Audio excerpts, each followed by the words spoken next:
오늘도 이렇게 함께 읽은 이제 고린도 후서 10장에 있는 이 말씀을 통해서 하나님께서 주시는 은혜를 우리가 함께 나누기를 원합니다.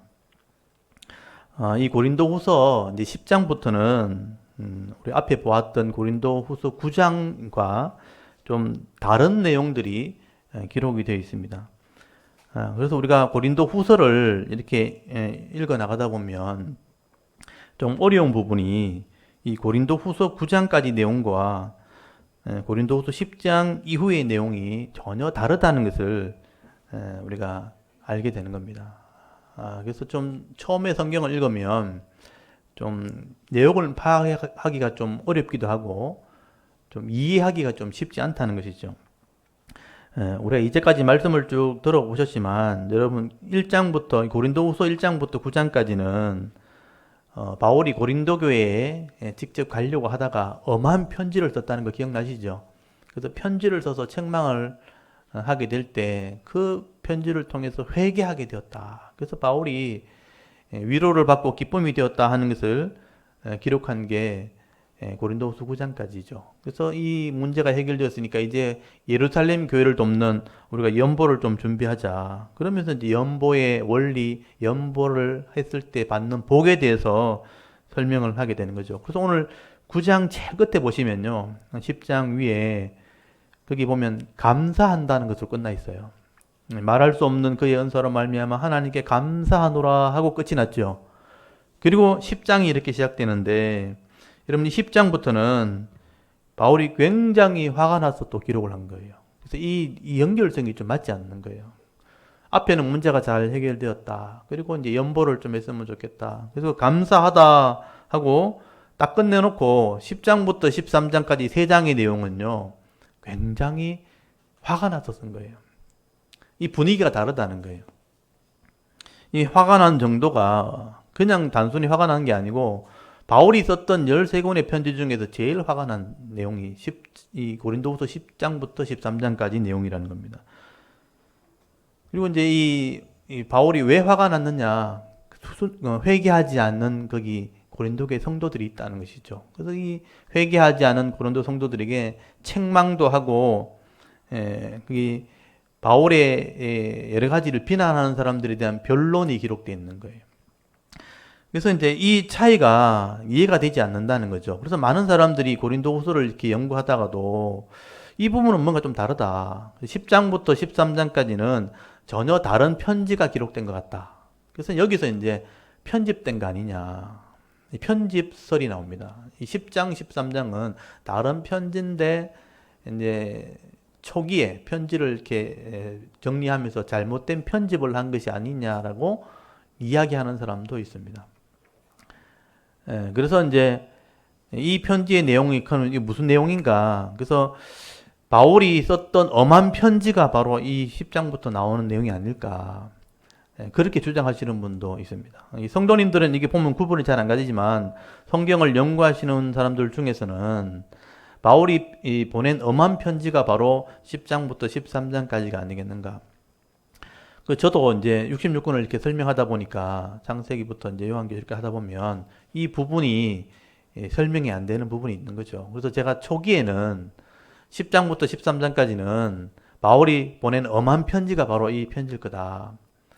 그래서 제가 고린도후서 할 때는 10장부터 먼저 설명하고 그 다음에 이게 해결되었기 때문에 1장부터 9장까지가 나왔다. 그래서 1장부터 9장까지 나중에 제가 설명을 했었어요. 여러분 기억하실지 모르겠어요.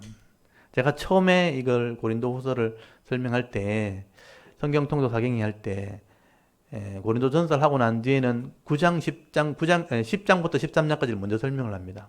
그리고 이제 1장부터 9장까지 나중에 설명을 하거든요. 근데 이제 최근에 와서는 제가 이걸 또 다시 정리를 하면서 그렇게 엄한 편지라기보다는 엄한 편지는 사라졌고 이거는 아직 끝까지 회개하지 아니하는 그 고린도 교회에 남아있는 그런 거짓 사도들을 책망하려고 쓴 것이다. 그래서 9장까지 다 해결되었고 10장부터 13장까지는 아직 회개하지 않는 거짓 사도들을 책망하려고 이 내용을 썼을 거라고 정리를 다시 했어요. 그래서 이제 통일성을 더 강조하게 된 거죠. 편집서를 강조하기보다는 통일성을 강조해서 이것을 다시 설명을 하게 된 겁니다. 그래서 이 부분을 좀 여러분도 염두에 두셔야 되는 것이죠. 이 고린도 후서 9장까지 내용과 10장부터 13장까지는 전혀 다른 내용이 기록되어 있다. 이거를 이런 논란이 있다는 것 자체를 안다는 게 사실은 성경을 아는 거예요. 이런 건 논란이 있는 것조차도 모르는 사람이 더 많거든요. 여러분이 이제 고린도후서를 나중에 개인적으로 읽으실 때도 10장부터 13장까지는 이런 논란이 있는 부분이 있다. 그리고 어떻게 보느냐가 이렇게 여러 가지 관점이 있다는 것을 이해를 하시면 좋겠습니다. 어쨌든 지금 제가 보는 관점은 9장까지는 문제 해결이고 10장부터는 회개하지 아니한 남아있는 거짓 사도들에 대한 책망의 말씀과 바울을 비난하는 것에 대한 변론의 말씀이라고 정리를 하면 좋겠습니다. 그래서 이런 내용을 알고 보는 게 중요한 거예요. 그래서 9장부터 내용이 다르다. 그래서 여기는 권면의 말씀이 나오기 때문에 바울을 비난하는 사람들에 대한 변론이 나오기 때문에 반면교사의 교훈이 있는 거죠. 저렇게 하면 안 되는구나 하는 내용이 담겨져 있다는 것입니다. 그래서 여러분 거기 10장 1절부터 이렇게 보시면요. 분위기가 다르다는 게, 분위기 다른 것을 딱 이해하셔야 돼요. 그래서 거기 10장 위에다가는 분위기의 변화 아니면 분위기가 다르다 이렇게 써놓으셔야 돼요. 그래서 감사하노라 그래 놓고 너희를 대면하면 유순하고 떠나 있으면 너희에 대하여 담대한 나 바울은 이제 그리스도의 온유와 간용으로 너희를 권하고 이렇게 시작하죠. 이게 보시면 말투가 달라지는 거죠. 앞에서는 감사하노라 그래 놓고 너희를 대면하면 이렇게 되는 거예요. 너희를 대면하면, 너희를 만나면 유순하고, 이 유순하다는 말이 뭐냐면 주눅이 든다 이런 뜻이에요. 주눅이 든다 아니면 굴욕당한다 이런 뜻인데 내가 너희를 얼굴 대하면 늘 주눅이 들고 이런 뜻이거든요. 근데 떠나 있으면 안 볼 때는 담대하다. 안 볼 때는 막 잘난 척하는 나 바울은, 이 말은 좀 비꼬아하는 얘기예요. 같이 있으면 늘 아무 말도 못하고 있다가 안 보는 데 가서는 큰 소리 치는 나 바울은, 이 말은요 비꼬는 얘기잖아요. 비꼬아서 내가 이런 사람이 내가 권면하는데 하면서 비꼬아서 하는 얘기라고 보시면 돼요. 1절은 살짝 바울이 화가 나서 비꼬았다고 보시면 돼요. 그래서 2절을 보시면요, 거기 보면 어떤 사람들에게 말하느냐, 또한 우리를 육신에 따라 행하는 자로 여기는 자들에 대하여. 이게 중요한 거죠. 바울을 육신에 따라 행하는 사람이라고 비난하는 사람들에게 내가 이 말한다는 거예요. 육신을 따라 행하는 사람이라고 여기는 자들에게 대하여 내가 담대히, 그러니까 화가 나서 담대히 대하는 것 같이 너희와 함께 있을 때 나로 하여금 이 담대한 태도로 대하지 않기를 원하노라. 참 번역을 힘들게 해놨어요. 내가 막 화난처럼 하는 것처럼 만났을 때도 화나지 않도록 해라. 만날 때는 화 안 났으면 좋겠다. 이 말은 잘 해결됐으면 좋겠다라는 것입니다. 여기 중요한 것은 우리를 육신을 따라 행하는 자로 여기는 자들이 있다는 거예요. 바울은 사도도 아니다면서 늘 자기 생각대로 자기 욕심대로 살아가는 사람이라고 비난하는 사람이 있었다는 거죠. 그래서 바울이 나는 그런 사람 아니란 걸 변론하게 되는 거예요. 나는 인간적으로 욕심대로 행하는 사람도 아니고 내가 생각한 대로 내 뜻을 주장하면서 하는 사람도 아니다. 나는 하나님의 은혜로 하는 사람이라 하는 것을 얘기하게 되는 것이죠. 여러분, 이렇게 바울을 비난하는 사람들이 누구냐 하면요, 뒤에 이렇게 나오거든요. 다음 주에 이 말씀을 나누겠지만 미리 좀 보시면, 여러분 11장 거기 13절 한번 보십시오. 11장 13절에 보시면 바울이 표현대로 이렇게 해놨어요. 11장 한 장만 넘어가 보시면 11장 13절에 그런 사람들 하고 나오죠. 거짓 사도요, 속이는 일꾼이니 자기를 그리스도의 사도로 가장하는 자들. 이것은 이상한 것이 아니라 사탄도 자기를 광명의 천사로 가장하니, 그러므로 사탄의 일꾼들도 자기를 의의 일꾼으로 가장한다. 이리 보면 거짓 사도, 속이는 일꾼, 가장하는 사람, 그리스도의 사람으로 가장하는 사람, 사탄의 일꾼들, 이게 바로 거짓 사도들이에요. 교회 안에 있는 잘못된 지도자를 말하는 거예요. 이 사람들이요, 바울의 권면을 듣지도 않고 편지를 써도 회개하지도 않고 끝까지 바울을 이렇게 비난하는 사람이 있었다는 거예요. 이 사람을 향해서 바울이 지금 이 얘기를 하고 있는 것입니다. 교회 안에는 항상 이런 사람이 있다는 것을 여러분 기억하셔야 돼요. 다 말씀대로 사는 사람이 아니에요. 지도자가 되어도 사람들을 인간적인 외모로 자꾸 판단하는 사람이 있다는 것입니다. 사탄이 이런 사람들을 이용하는 것이죠. 드러내기를 좋아하고 성격이 이렇게 과격한 사람들을 사탄의 일꾼으로 사용한다. 바울이 이런 사람들을 향해서 이 사람들의 특징이 뭐냐 하면 외모를 중요하게 했네. 그러니까 겉으로 드러나는 것을 강조하는 사람들이에요. 저 사람이 어느 지파 사람이냐, 그 시대 말로 하면 어느 학파에서 공부했느냐, 또 요즘 말로 하면 어느 대학 출신이냐, 어디 가서 유학했느냐, 아니면 어느 스승의 지도를 받았느냐, 어느 사람의 추천을 받았느냐, 또는 저 사람이 무슨 은사가 있느냐, 어떤 능력이 있느냐, 이걸 자꾸 이제 강조하는 사람, 겉을 드러나는 것을 주로 얘기하는 사람들이죠. 그래서 이런 사람들이 이제 외모를 가지고 자꾸 따지는 거죠. 자격 가지고 따지고.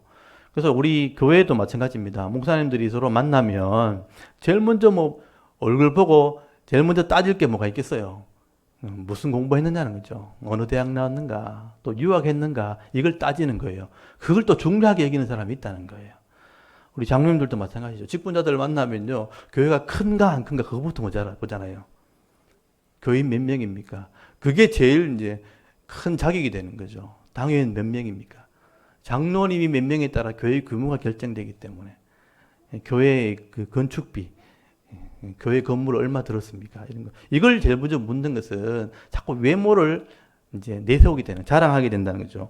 이렇게 외모를 자랑하고 겉모습을 자랑하는 것.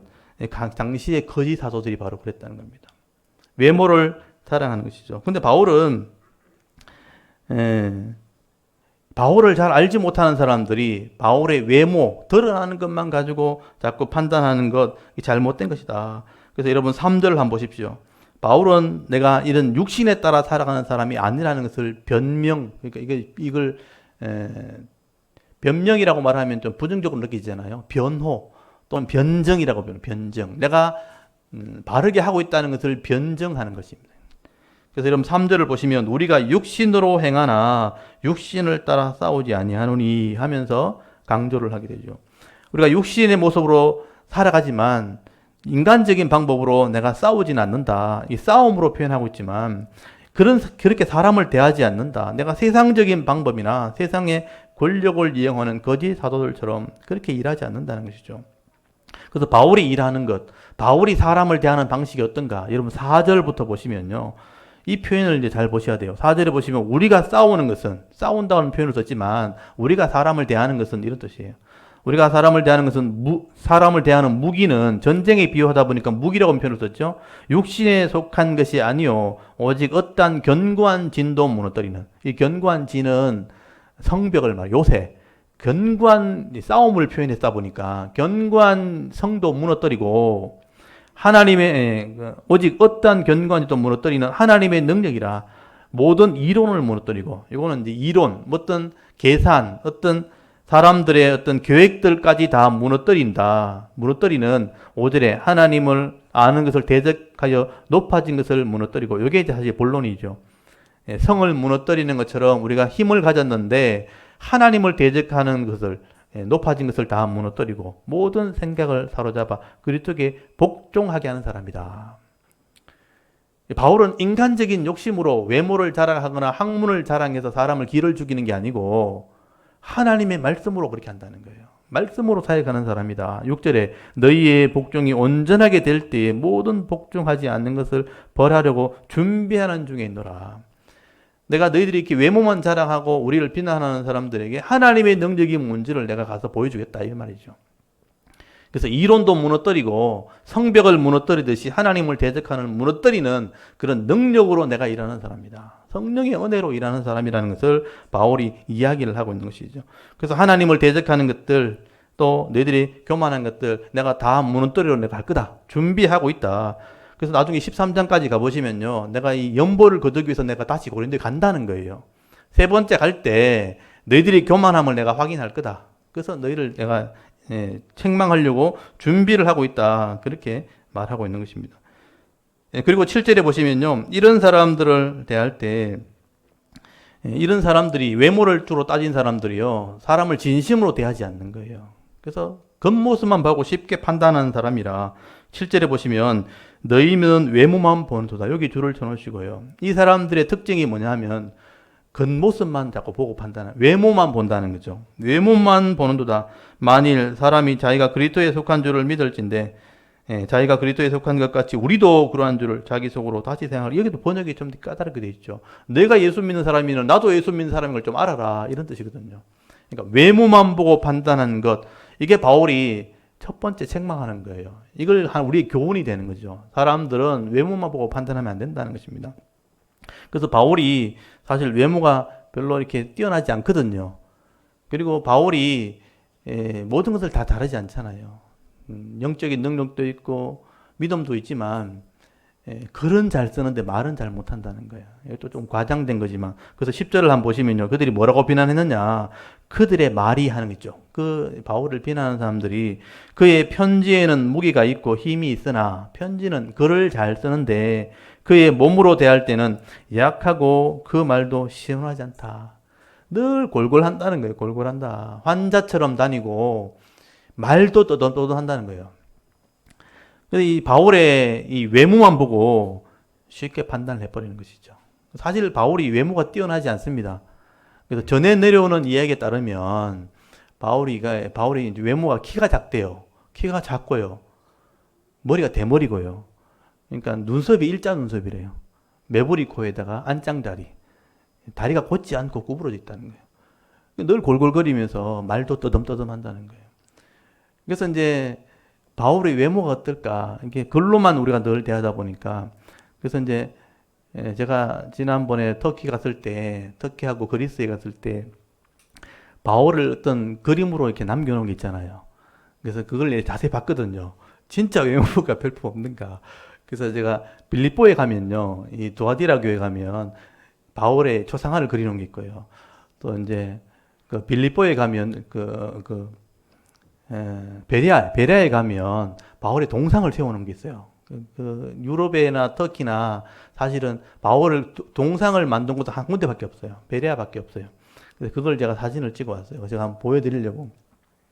진짜 외모가 볼품 없는지. 진짜 볼품 없어요, 사실은. 네, 한번 보여드릴까요? 네. 요게 이제 처음에 빌립보에 갔을 때 두아디라 교회, 루디아 교회, 그 옷감 장사 루디아 있죠. 루디아의 옷감 장사가 처음 빌립보에 갔을 때 예수 믿었잖아요. 그 집에 있을 때 그 집 터에 기념교회를 세워놓은 거예요. 그래서 간수장이 바로 옆에 있거든요. 간수장하고 같이 이제, 그래서 이 교회 안에 들어가면 왼쪽에 이제 바울의 초상화가 있고 반대쪽에 루디아 초상화가 있어요. 여기 이제 바울 초상화예요. 머리가 좀 많이 빠졌죠. 그리고 이제 키는 구분이 잘 안 되는데 일단 외모를 봤을 때 그렇게 뛰어난 외모는 아닌 것 같아요. 이게 이제 바울의 초상화입니다. 이게 이제 빌립보에 있는 초상화고요. 또 하나는 여기 이제 베레아에 가면 바울을 기념하는 어떤 예배당이 있어요. 이게 예배당이라기보다는 거기 예배 처소 같은 게 있는데 여기 보시면 이제 바울이 예배하는 것, 여기 보면 이게 바울이 유럽인이 마게도냐인이 나를 도와달라 환상 꿈꾸는 얘기를 이제 모자이크로 해놓은 거예요. 꿈에 이 사람이 오라 그래가지고 왔더니 유럽에 전도하러 왔다는 거죠. 요거는 바울이 설교하는 모습이고 여기에 바울의 초상화예요. 그 옆에 보면 바울의 동상을 세워놨어요. 여기에 바울의 모습이죠. 바울의 모습인데 이건 이제 모자이크로 해놓은 거고요. 모자이크로 해놓은 거고 여기 이제 바울의 동상이에요. 요 앞에 보면 바울의 동상을 세워놨어요. 근데 바울의 동상을 보면 되게 초라하게 보이죠. 그래서 얼굴을 보면 되게 슬픈 기색을 하고 있고 그렇게 뭐 미남형은 아닌 것 같아요. 조금 확대 보면 이런 거예요. 머리는 대머리에다가 미남형은 아니죠. 조금 우중충하게 생긴 그런 스타일이에요. 그래서 바울이 외모가 이런 데다가 병이 늘 있었다는 거죠. 늘 갈 때마다 골골하고 말도 막 분명하게 하지 못하고 또 눈도 굉장히 좋지 않았어요. 눈이 좋지 않아가지고 글을 쓸 때도 자기가 눈이 안 좋으니까 글을 쓰지 못하는 상태. 외모를 볼 때는 잘할 게 별로 없어요. 저하고 비교해도 뭐 뛰어나다는 말을 못 하겠죠. 그러니까 외모를 볼 때는 참 초라하다. 그러니까 말도 또 넘터리지. 글만 좀 잘 쓴다는 거예요. 그러니까 이 사람들이 비난을 한 것이죠. 그래서 이제 이런 모습들을 이렇게 바울이 보면서 변명을 하게 되는 것입니다. 내가 편지를 쓸 때, 글을 쓸 때나 내가 가서 말을 할 때 난 똑같은 사람이다. 똑같은 마음으로 나는 사람을 대하고 똑같은 언어로 내가 사람을 대하는 사람이다. 그러니까 이 사람들이 좀 과장되이 말하는 거죠. 말로만 듣고 과장을 했다는 것입니다. 그래서 11절 보시면 바울의 변정이 나오죠. 바울의 11정이 바울이 뭐라 그럽니까? 이런 사람은 우리가 떠나 있을 때 편지로 말하는 것과 함께 있을 때 행하는 데 같은 것임을 좀 알아라. 이렇게 얘기하죠. 내가 글을 쓸 때 마음이나 직접 만나서 사람을 대할 때나 난 똑같은 마음으로 한다. 똑같은 사람이라는 것을 좀 알아줬으면 좋겠다. 아마 이 지금 바울을 비난하는 사람들은 바울을 잘 모르는 사람들이에요. 그냥 겉으로만 한번 듣고 말로만 계속 말했던 사람들이에요. 여러분, 사람의 말이요. 잘 모르면서 말을 자꾸 하기 시작하면요. 그게 과장되기 시작합니다. 잘 모르는 사람이 말할수록 그게 과장이 심해져요. 그 진짜 그런 사람인 것처럼 이제 사람이 착각하게 되는 것이죠. 그래서 바울은 이 외모가 이제 뛰어나지 못하면서 말도 잘 못하면서 글만 잘 쓰는 사람이라 이렇게 그냥 비난해버린 것입니다. 그래서 이 모습을 보면서 우리가 교회에서 사람을 대할 때 참 조심해야 된다는 것을 여러분 배우셔야 돼요. 내가 잘 모르면요. 직접 만나서 얘기해 봐야 되는 거죠. 쉽게 말로만 판단해서는 안 된다. 외모만 보고 쉽게 말해서는 안 된다는 것을 여러분 기억할 수 있기를 바랍니다. 여러분 성도는 시간이 지나야 돼요. 시간이 지나서 진심이 드러날 때까지 기다려야 됩니다. 그러면 이 사람의 외모가 다가 아니라는 것을 알게 되는 거예요. 아, 이 사람의 마음의 심정이 진짜 믿음이 있구나. 삶으로 그것을 드러나게 되어질 때 그 사람을 우리가 인정하게 되는 것이죠. 그래서 여러분 사람을 우리 세상의 눈은 자꾸 외모만 자꾸 보고 판단하지만 우리는 믿음의 눈을 가지고 있어야 됩니다. 그래서 외모만 보지 마시고요. 그 사람의 진심을 볼 수 있는 믿음의 눈을 가질 수 있기를 바랍니다. 그리고 그 진심이 드러날 때까지는 기다려줘야 돼요. 인내가 필요한 겁니다. 그래서 저는 넓은 시야와 인내하는 마음으로 사람을 대했으면 좋겠다. 이게 바울이 주는 첫 번째 교훈이라고 할 수 있죠. 그래서 여러분 사람을 대할 때 절대 외모로 대하지 마시고 특별히 이제 새로운 성도를 만났을 때, 새신자를 만났을 때 아니면 다른 교회 성도를 만났을 때 사람들을 대할 때 성급하게 외모만 보고 판단하지 마시고요. 하나님 마음을 가지고 그 믿음과 그 성품을 볼 수 있는 믿음의 눈을 가지고 있는 그런 인내가 있는 성도가 될 수 있기를 간절히 소원합니다. 그리고 바울이 두 번째 이제 책망하는 게 뭐냐면 그들의 잘못된 자랑에 대해서 책망을 하게 됩니다. 여러분 12절에 보시면요. 이 사람들이 늦게 고린도교에 들어와 놓고 자기들이 사역에서 교회가 잘 된 것처럼 자랑을 하게 됩니다. 여러분 12절 한번 보십시오. 우리는 바울을 말하죠. 자기를 칭찬하는 어떤 자와 더불어 감히 짝하며 비교할 수 없노라. 그러나 그들이 자기로서 자기를 헤아리고 자기로서 자기를 비교하니 지혜가 없도다. 이게 책망이거든요. 자기로서 자기를 자랑한다. 여러분 자기가 자기를 칭찬하고 헤아리고 자기가 자기를 비교하면서 잘한 것처럼 그렇게 말하고 다니는 사람들이 이 잘못된 거짓 사도들이에요. 그러니까 이 사람 지혜가 없다. 그렇게 책망하는 거죠. 자기가 자기를 자랑하는 걸 성경에는 뭐냐면 자고한다. 그래 자고. 스스로 자기를 높인다. 이걸 교만이라 그러는 것입니다. 그래서 이 거짓 사도들은 자기를 자랑하는 사람, 이런 사람들이라. 그래서 이 자기를 칭찬하는 사람들, 이 거짓 사도들은 지혜가 없는 사람들이라. 그래서 이런 바울이 사역했던 교회에 들어가가지고 이 사람 늦게 들어가가지고요. 자기들이 가르치고 자기들이 교회를 세운 것처럼 막 자랑하고 다녔다는 겁니다. 그래서 바울은 나는 이런 사람과 짝하기 싫다. 여기 보시면 거기 12절에 보시면 우리는 자기를 칭찬하는 어떤 자와 더불어 감히 짝하며 비교할 수 없다는 것은 나는 이런 사람들하고 비교되기 싫다 이런 뜻이에요. 그리고 13절에 나는 이런 것을 자랑한다. 13절부터 여러분 잘 보셔야 되는 게 우리가 해야 될 자랑은 바로 이런 자랑이래요. 13절에 보시면 그러나 우리는 바울을 얘기하죠. 분수 이상의 자랑을 하지 않고 오직 하나님이 우리에게 나눠주신 그 범위의 한계를 따라 하노니 곧 너희에게까지 이런 것이라. 이것도 번역이 참 되게 어렵게 돼 있죠. 분수 이상의 자랑을 하지 않는다. 이 분수 이상이라는 것은 내게 주어진 테두리 이상의 밖의 걸 자랑하지 않는다. 범위의 한계를 따라 내 안에 있는 범위의 한계를 따라 내게 주신 것만 가지고 자랑해야 된다라는 표현을 쓰고 있는 거예요. 그래서 바울이 자랑하는 게 뭐냐면 고린도 교회를 전도해서 교회를 세운 것은 하나님의 믿음 안에서 한 거라는 뜻이에요. 너희에게 이런 것이라 이 말은요. 여기 13절 끝에 너희에게까지 이런 것이란 것은 하나님이 고린도 교회를 세워주셨다는 것입니다. 그리고 14절 한번 보세요. 우리가 너희에게 미치지 못한 자로서 스스로 지나쳐 나간 것이 아니요. 그리스도의 복음으로 너희에게까지 있는 것. 그리스도의 복음이 너희에게까지 갔다는 것은 하나님이 교회를 세워주셨다는 것입니다. 그래서 사실은 바울은 우리가 자랑할 게 없다는 뜻이에요. 내게 주시는 믿음의 분량을 따라서 내게 주시는 은혜를 따라서 복음이 증거되었고 그래서 교회가 생긴 것이죠. 이 교회가 생긴 것은 자랑할 게 아니죠. 내가 교회 세웠다고 자랑할 일이 아니란 뜻이에요. 근데 거짓 사도들이 와가지고요. 자기들이 교회를 세웠다고 자랑하고 다닌 거예요. 이게 범위의 한계를 넘었었다는 뜻이에요. 바울이 하나님의 은혜로 세운 교회를 가지고 자기들이 가르치고 자기들이 세운 것처럼 막 자랑하고 다녔다는 것입니다. 그래서 자기를 자랑하는 것은 지혜롭지 못하다. 그래서 우리의 수고를 가지고 자기들이 자랑했다는 거죠. 그래서 여러분 15절 보시면 우리는 남의 수고를 가지고 분수 이상의 자랑을 하는 것이 아니라 이 거짓 사도들이 그랬다는 얘기죠. 남의 수고를 가지고요. 자기가 한 것처럼 자랑하는 거예요.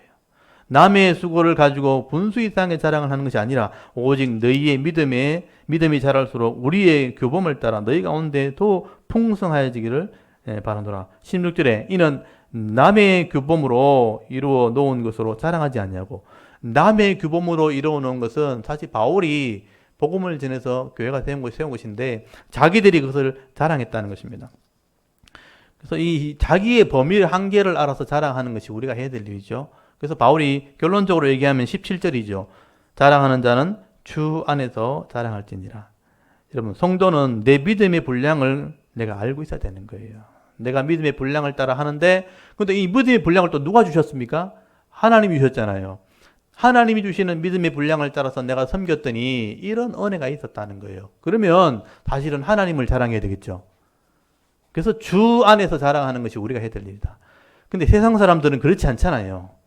자기 집안 자랑하고, 자기 머리 좋다고, 또 자기 똑똑하다고, 내가 능력 있다고 이렇게 자랑하지. 물론 자기를 이렇게 피하라고 알리는 것은 해야 되겠지만 이것이 교만함이 되면 안 된다는 것입니다. 근데 바울이 이런 이 거짓 사도들이 바울이 해놓은 은혜를 가지고 남이 해놓은 수고를 가지고 분수를 넘어서 자랑하니 그건 지혜롭지 못하다. 그건 잘못된 것이다. 이것은 성도들도 이것을 교훈을 따라서 우리가 배울 부분이 있다. 우리도 내 부분을 자랑하면 안 된다. 스스로 자기를 자랑하면 안 된다 하는 것을 말씀을 하게 되는 것입니다. 그래서 우리가 자랑하려면 주 안에서 우리가 자랑해야 된다. 그래서 여러분, 이게 참 쉽지 않은 일이에요. 교회를 섬기다 보면 특별히 이제 사역자들, 직분자들이요, 이게 참 쉽지 않은 일입니다. 내가 교회를 오랫동안 섬기다 보면요, 내가 섬겨서 교회가 잘 된 것처럼 자랑하기 쉬워요. 특별히 사역자들이 이런 교만에 빠질 때가 많습니다. 내가 이 교회에 와가지고 교회가 많이 부흥했다.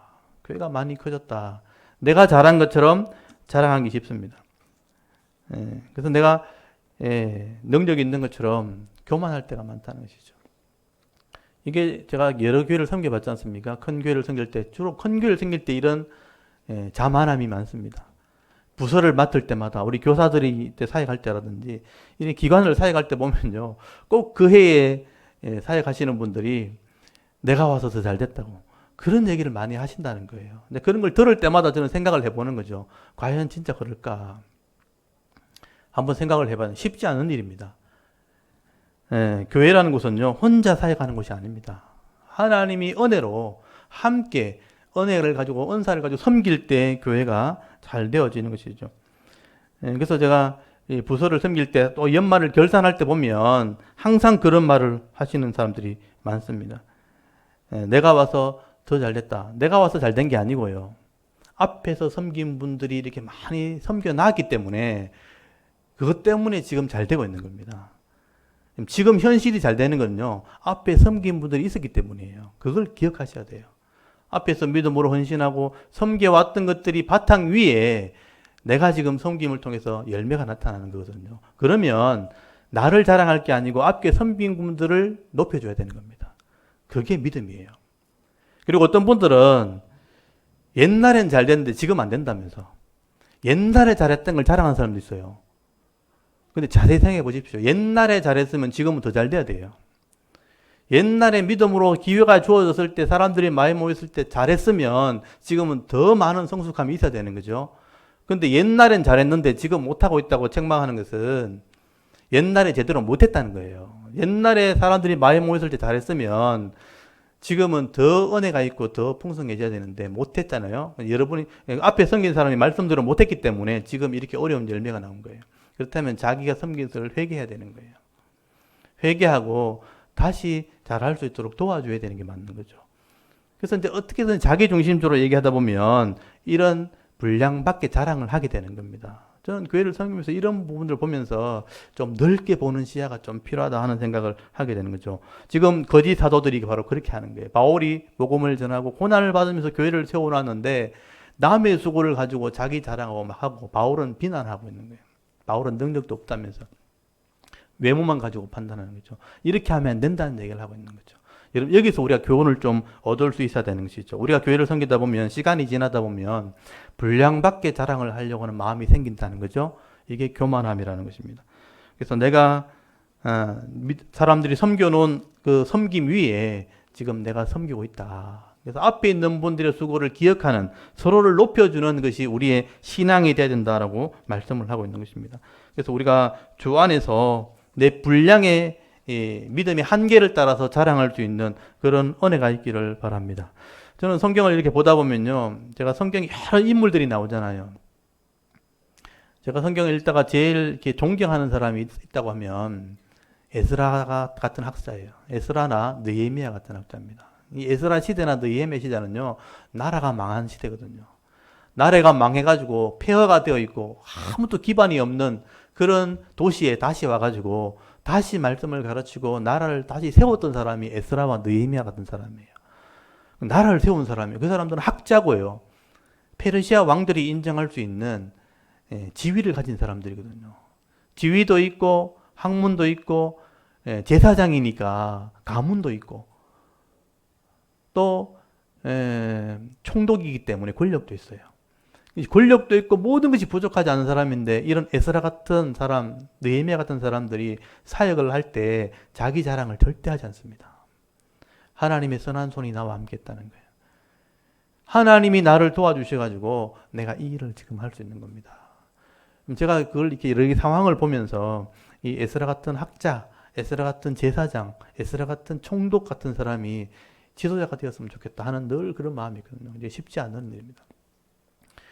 하나님이 선한 손이 내 위에 함께하기 때문에 지금 이런 은혜가 있는 겁니다. 느헤미야 같은 사람도 총독이거든요. 요즘 말하면 국회의원 같은 능력 있는 사람인데 그가 사역할 때마다 그 어려움 속에서 사역할 때 하나님의 선한 손이 나와 함께 하신다. 하나님의 능력이 함께 하기 때문에 내가 이런 열매가 있는 거다라고 하나님을 자랑하는 것을 보게 됩니다.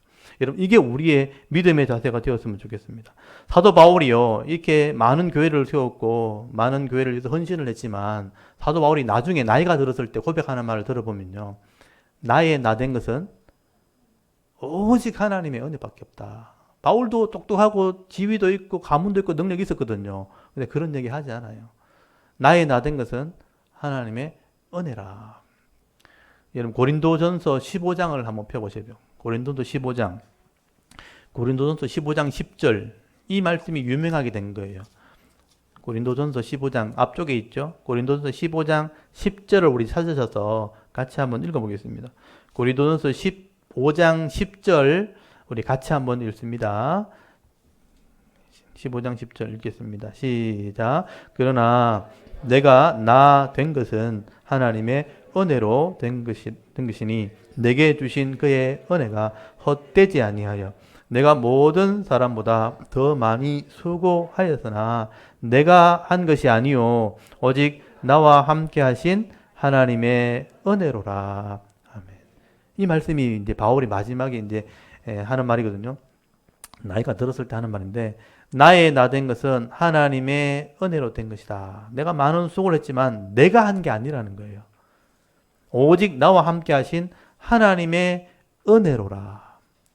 에스라서도 읽어보면요, 에스라가 많은 일들을 하고 말씀을 가르치고 교회를 개척을 하고 개혁을 하거든요.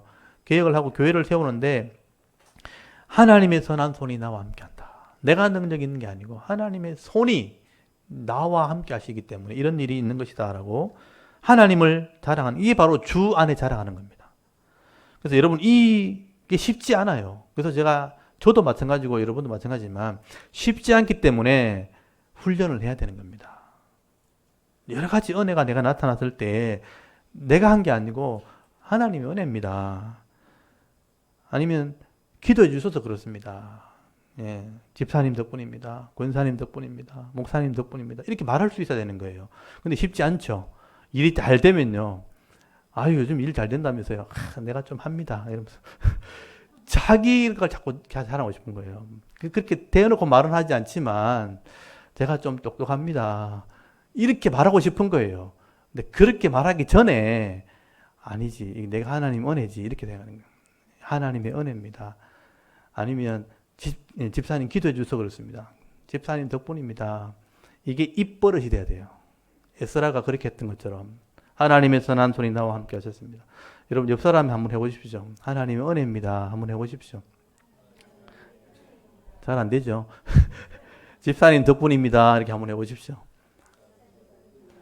요즘 이렇게 자녀들 잘 나간다면서요. 예, 내가 좀 똑똑합니다. 이게 아니고, 하나님 은혜입니다. 이게 입버릇이 되는데, 하나님 은혜입니다. 요즘 교회 부흥한다면서요. 그러면 저는 아무것도 한 게 없습니다. 하나님 은혜입니다. 속으로는 내가 했는데요. 이렇게 하지 말고 진심으로 하나님 은혜입니다. 이게 입버릇처럼 돼야 됩니다. 실제로 그게 하나님의 은혜인 것을 우리 믿어야 되는 것이죠. 그래서 주 안에서 자랑하는 말이 얼마나 중요한지를 여러분 기억하시면 좋겠습니다. 자랑하고 싶으면 자랑하는 자는 주 안에서 자랑하라. 이것을 실제로 표현할 때는 하나님 은혜입니다. 아니면 집사님 덕분입니다. 기도해 주셔서 그렇습니다. 이렇게 이런 말할 수 있길 바랍니다. 바울이 그것을 교훈하고 있는 것입니다. 지금 거짓 사도들이 책망하는 걸 가지고 두 가지 정도를 얘기했어요. 겉만 보고 쉽게 판단하지 말라는 거예요. 내 외모만 보고 쉽게 판단하지 마. 나는 외모로 일하는 사람 아니다. 성령의 은혜로 하는 사람이다. 성령의 능력으로 일하는 사람이다. 그리고 스스로 막 자랑하는 거 보면서 남의 것을 가지고 자기가 한 것처럼 분량밖에 자랑하는 거 아니다. 주 안에서 자랑하는 거다. 이 두 가지 교훈을 오늘 말씀을 하고 있습니다. 이게 다 쉽지 않은 것들이에요. 우리는 눈으로 보는 것만 자꾸 판단하기 때문에 기다리지 않잖아요. 그래서 쉽게 판단하지 마시고 인내하면서 그 성품을 보고 인정해 줄 줄 알아야 되고요. 내가 하나님 은혜로 살아간다는 것을 고백할 수 있어야 되는 것입니다. 18절에 보시면 옳다 인정함을 받는 자는 자기를 칭찬하는 자가 아니요 오직 주께서 칭찬하시는 자니라. 주님의 칭찬을 기대하는 사람들입니다. 시간이 지나면요 주님이 칭찬해 주십니다. 내가 자랑 안 해도 하나님이 저분은 참 성실한 사람이라고, 저분이 성실하게 일하고 헌신했기 때문에 이런 은혜가 있다고 하나님이 칭찬해 주신다는 거예요. 그래서 주님을 자랑하고 주의 칭찬을 기대하며 살아갈 수 있는 성도가 되기를 바랍니다. 이 두 가지 교훈을 오늘 잘 마음에 새기셔서 여러분의 신앙생활 하는 동안 또 교회를 섬기는 동안 서로를 높여주면서 함께 복을 받으면서 함께 이 은혜를 누리며 살아갈 수 있는 저와 여러분의 신앙이 될 수 있기를 주의 이름으로 축원합니다. 아멘. 잠깐 기도드리겠습니다. 하나님.